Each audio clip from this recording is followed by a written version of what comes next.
Well, as we already discovered in our little discussion before Marcy's reading, there have been either 4 or 5 Unitarian presidents. It all depends on the status accorded to Thomas Jefferson.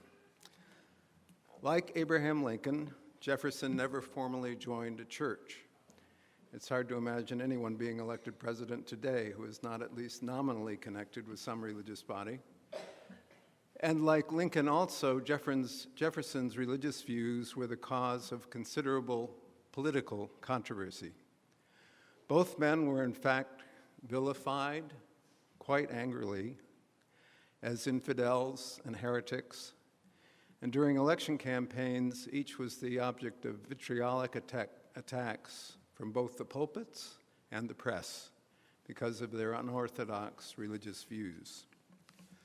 There's great irony about this in both cases.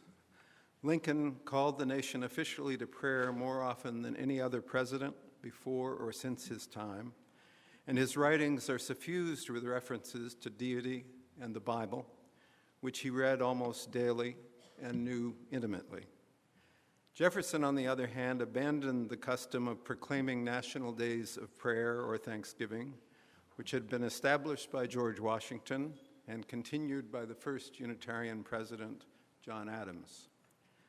Jefferson believed that religion belonged to the realm of private and personal concerns, and he never answered publicly the charges of heresy and atheism that were made against him.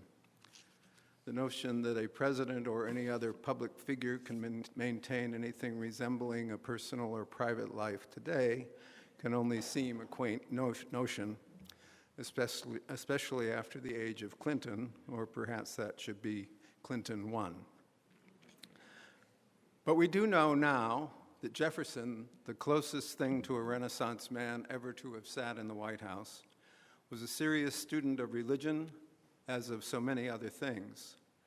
We also know now that this man, who was attacked as an infidel, spent his leisure hours in the White House creating his own gospel, what he referred to as a wee little book entitled The Life and Morals of Jesus. By clipping out passages from the New Testament and rearranging them into one continuous narrative, he created what has become popularly known as the Jefferson Bible. It's been in print forever, and for good measure, he did it in four languages. For a half century or more, and this tradition has been revived recently, each new member of Congress received a copy of the Jefferson Bible at the time of his or her taking the oath of office. So was Jefferson a Unitarian? It is true he never joined a Unitarian church or any other. He was a Virginian, of course, and the first Unitarian church in the South, in Charleston, South Carolina, was only established near the very end of his life. In 1825, coincidentally the year that the American Unitarian Association was founded, Jefferson wrote to a friend, Dr. Benjamin Waterhouse, noting that the population of my neighborhood in Charlottesville is too slender and is too much divided into other sects to maintain any one preacher well. I must therefore be contented to be a Unitarian by myself, although I know there are many around me who would become so if once they could hear the questions fairly stated. A few years earlier, in another letter, he had said, I rejoice that in this blessed country of free inquiry and belief, which has surrendered its creed and conscience to neither kings nor priests, the genuine doctrine of only one God is reviving, and I trust that there is not a young man now living in the United States who will not die a Unitarian. Slightly unprophetic.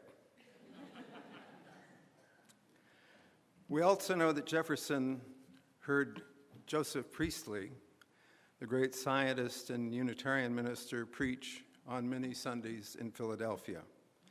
He also corresponded with him and was a close student of Priestley's theological works, a huge number of which were in his library at Monticello. "I have read Priestley's books over and over again," he wrote to John Adams, "and I rest on them as the basis of my own faith." So there is some validity to the Unitarians' claim to Thomas Jefferson. The Episcopalians, I think, also claim him. But whatever the legitimacy of our claim to him as an institutional ancestor, his importance as a spiritual ancestor can hardly be overstated. Besides Jefferson, there have been 4 other Unitarian presidents: John Adams, the second president, of course, and also his son, John Quincy Adams, the 6th president. In the 20th century, there was only one Unitarian to hold the office, William Howard Taft, the 27th president. That means there must be one more. Well, last and also least, somebody had to be unlucky enough to be the 13th president, and he was also a Unitarian, Millard Fillmore. Fillmore was a founding member, in fact, of the Unitarian Church in Buffalo, New York. He's the butt of a good many jokes, and I thought maybe even when I mentioned of his name might give a chuckle or two.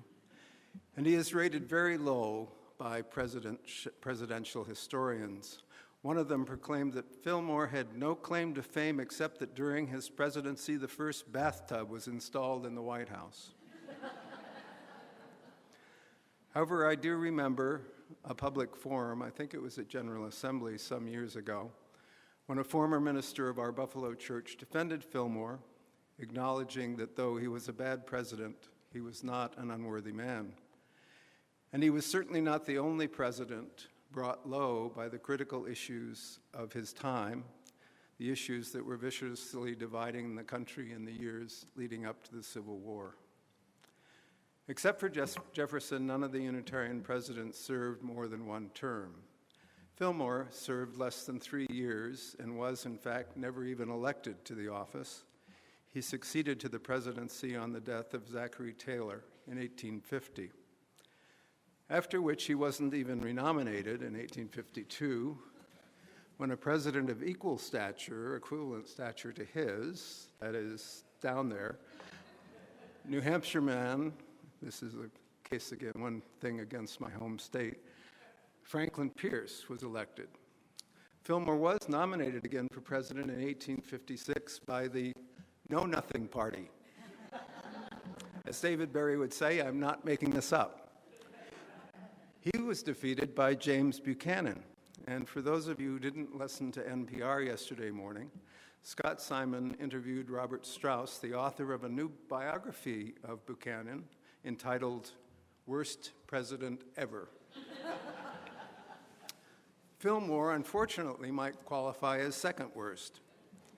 He is infamously remembered as the president who signed the Fugitive Slave Law in 1851, and he was hated for it by many of his co-religionists, Unitarians who were active in the abolitionist movement, and in particular the Reverend Theodore Parker in Boston, who was famously indicted for an act of civil disobedience in defiance of that law. Fillmore was vilified publicly in the annual meeting of the American Unitarian Association for his support of Henry Clay's Compromise of 1850, as were other prominent Unitarians who supported it, such as Senators John C. Calhoun of South Carolina and Daniel Webster of New Hampshire. Both important leaders who were at different times also ran in their own quests for the presidency. One thing not to miss is that during the first half of the 19th century, which one of my colleagues has with only slight hyperbole referred to as the period when Unitarians ruled the universe, and which is generally felt to be the golden age of our movement, Unitarians were prominently represented on both sides of almost every major political issue. If we ever rise again to a position of similar influence and significance, which I frankly doubt will ever happen, it will be when we actually become what we claim to be, truly pluralistic and inclusive, of a wide range of beliefs and opinions, politically as well as religiously. Fillmore had many failures, but not all of them were ignoble. As a state assemblyman in New York, he fought unsuccessfully to abolish a New York law requiring witnesses in court to swear belief in God. And, listen to this, how could a man be all bad who, when he was offered an honorary degree by Oxford University, which was written in Latin, declined it, saying, quote, "I have not the advantage of a classical education, and no man should, in my judgment, accept a degree he cannot read."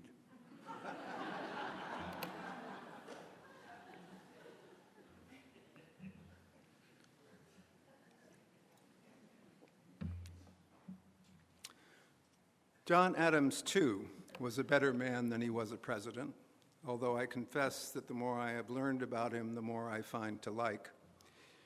He recognized that his place in history would be overshadowed by his exalted predecessor, Washington, and his notable successor, Jefferson. More than a little bitterly, he wrote to Jefferson in 1813, "Your character in history may be easily foreseen. Your administration will be quoted by philosophers as a model of profound wisdom. Mine, like Pope's woman, will have no character at all." I have preached and lectured multiple times on the remarkable story of the relationship between Adams and Jefferson, the most important colleagues and co-workers for American independence, close personal friends, and then, subsequently, bitter political and eventually personal enemies, as they became, in spite of their own desires, the anointed leaders of our country's first two political parties. And then, finally and blessedly, in the last years of their lives, intimate friends once more, carrying on one of the most remarkable correspondences of history. It's been published in one of my favorite books, the Adams-Jefferson Letters. Jefferson, of course, is remembered as the primary author of the Declaration of Independence, but he was a notably poor public speaker. And it was as much, if not more, Adams' oratory than Jefferson's pen that brought about adoption of the Declaration. The remarkable fact that both men died just hours apart on the same day, July 4th, 1826, the 50th anniversary of their greatest accomplishment, seems almost like a divine seal upon their accomplishment and significance. Pretty eerie, actually. Adams lacked the personal grace and literary eloquence of Jefferson. Probably neither one could be elected president today, which is something to think about. Maybe a teleprompter could assist Jefferson, who spoke little and ineffectively in public. But Adams had the double detriment of an abrasive personality and an almost obscene obesity. Behind his back, he was referred to as his rotundity. Adams' son, John Quincy Adams, was elected president in 1824. His vice president was John C. Calhoun, another Unitarian and the most notable Southern political figure of his time, whose name rarely appears on those UU t-shirts. The younger Adams was arguably the most intellectually and academically gifted of all our presidents, and temperamentally he may have been more suited to teaching than to politics.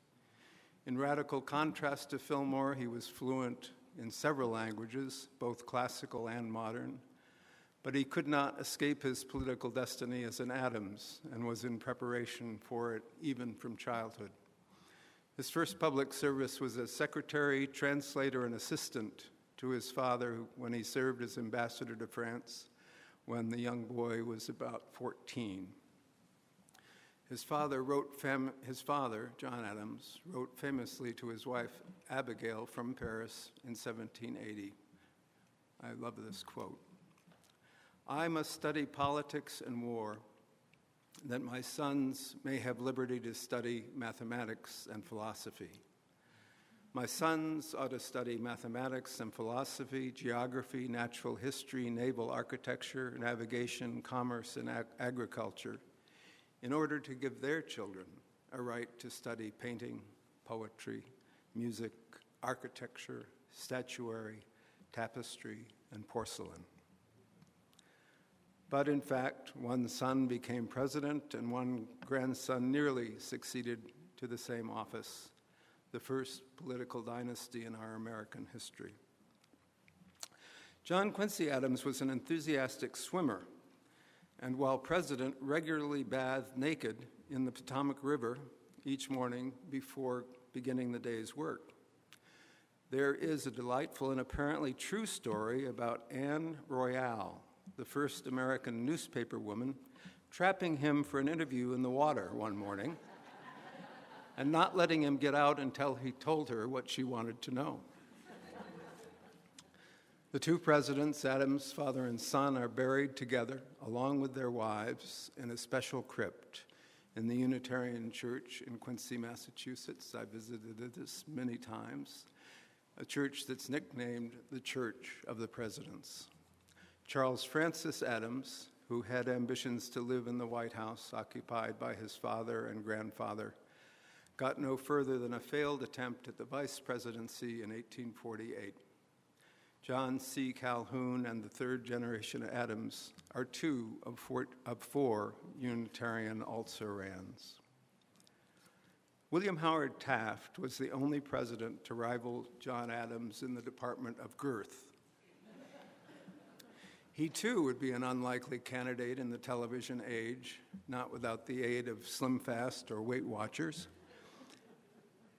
He was elected in 1908 and was the first president of the 48 states after the admission of Arizona in 1912.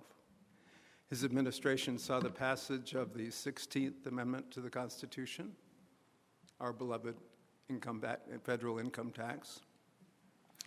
Taft's wife, Helen Herron Taft, oversaw the planting of the famous cherry trees in Washington.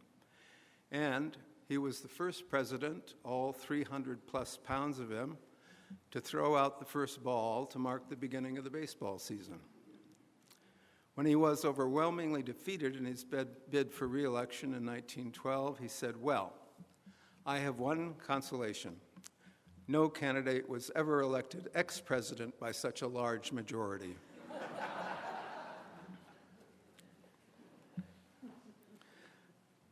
I'm taking advantage of the fact that the service time is scheduled to go to quarter of, and we've never come anywhere near that goal or that point since I've been here. So I'm going to make it all up right now. Taft also has the distinction of being the only person ever to have served both as president and Chief Justice of the Supreme Court, to which he was appointed in 1921 and from which he resigned just slightly before his death in 1930. Taft was also the most visibly active Unitarian among our presidents, serving as vice president of the American Unitarian Association and on any number of national church boards and committees. "I am a Unitarian," Taft declared in a private letter written in 1899 but not made public until after his presidency. "I believe in God. I do not believe in the divinity of Christ, and there are many other postulates of the Orthodox Creed to which I cannot subscribe. I am not, however, a scoffer at religion, but on the contrary, recognize in the fullest manner the elevating influence that it has had and always will have in the history of mankind." Other than Taft, there was just one other Unitarian to run for president in the 20th century, Adlai Stevenson, who was defeated by General Dwight Eisenhower, a national hero, in both 1952 and 1956. Stevenson was an active member of our church in Bloomington, Illinois, and governor of Illinois from 1949 to 1953. An intellectual, much like John Quincy Adams, Stevenson is probably also the last candidate for president who actually wrote his own speeches, which were gracefully eloquent and witty. During his first campaign against Eisenhower, he was approached by an enthusiastic woman supporter who said to him, Governor, every thinking person will be voting for you. Stevenson replied, Madam, that is not enough. I need a majority.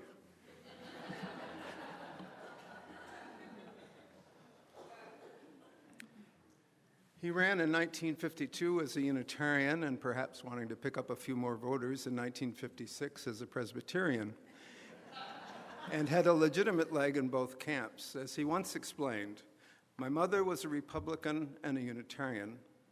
My father was a Democrat and a Presbyterian. I wound up in his party and her church, which seemed an expedient solution to the problem. Apparently, Jesse Jackson was the first ordained clergyman, the first ordained clergyman to be a serious candidate for president.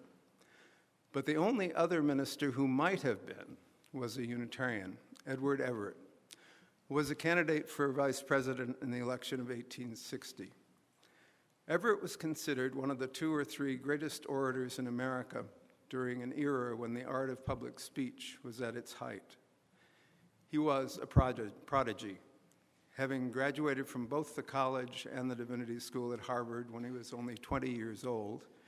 He was called as minister of the largest and most prestigious church in Boston, the Brattle Street Unitarian Church, in 1814. He resigned after only a year to pursue European travel and other interests. And although he was, again, a scholar by inclination, his career was mainly political. Everett served in the House of Representatives, as governor of Massachusetts, as president of Harvard, and as Secretary of State.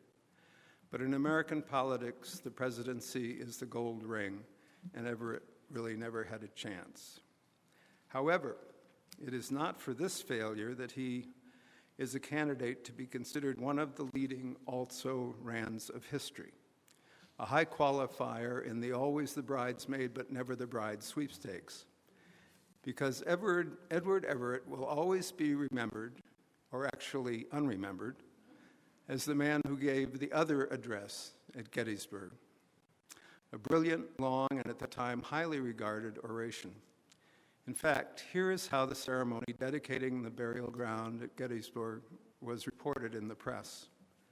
The Times of London praised Everett's long speech and then continued, the ceremony was rendered ludicrous by some of the sallies of poor President Lincoln. Anything more dull and commonplace it would not be possible to produce. You know what he's referring to now, right? And the Chicago Times editorial piece on Lincoln's Gettysburg Address concluded, the cheek of every American must tingle with shame as he reads the silly, flat, dishwatery utterance of the man who has to be pointed out to foreigners as President of the United States.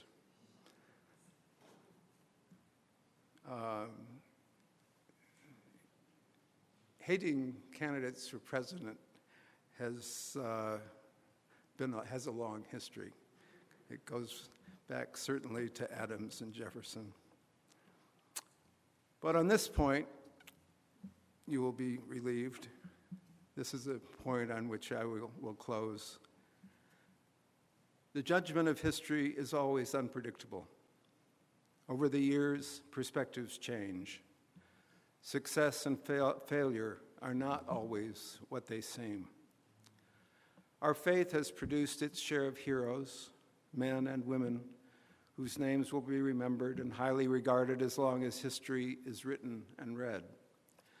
But we have had our share, too, of failures and fools, and even the best failed sometimes, and even the wisest were foolish sometimes. What they shared was a faith which has become a large part of the faith which all Americans share, the faith in which democracy is rooted, the faith behind freedom. What Judge Learned Hand in a famous speech referred to as the spirit of liberty, a spirit that is not too sure it is right. Let us never forget that the spirit of liberty, the spirit of America, rests upon a faith and the future of freedom depends above all else upon the future of the faith that sustains it. As Alexis de Tocqueville was the first to observe, religion has always been a uniquely important part of American life. Its history in this country has been lively and significant. Free religion, and particularly Unitarians, have played an important and visible role in that history. Religious movements and institutions, especially churches, are the means by which the spiritual values of a society are carried forward. What a society will ultimately become depends on the nature of the real faith of its people, their spiritual values.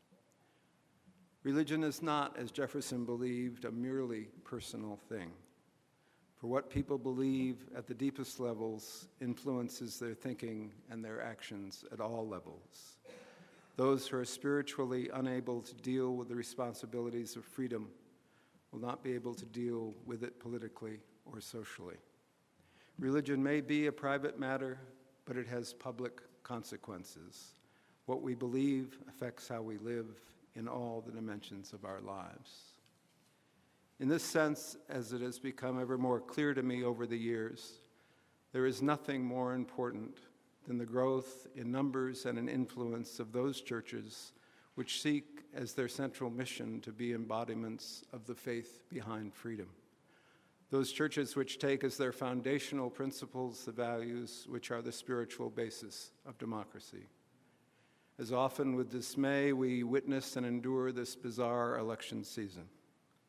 Let us be grateful to belong to this community and also contemplate how precious is the religious heritage we share in this church, the legacy of which we are the custodians now and for the future. Amid all the conflict and confusion of these times, at home and all over the world, let us reaffirm our commitment to the faith that undergirds freedom, the faith of Adams and Jeffersons, of presidents and almost presidents, and all those other souls, both known and unknown, who have lived and died to create and sustain the great dream that lies behind the American experiment. May we indeed resolve that they shall not have lived or died in vain, that this nation, under God, shall have a new birth of freedom, and that government of the people, by the people, for the people, shall not perish from the earth. So may it be. Amen.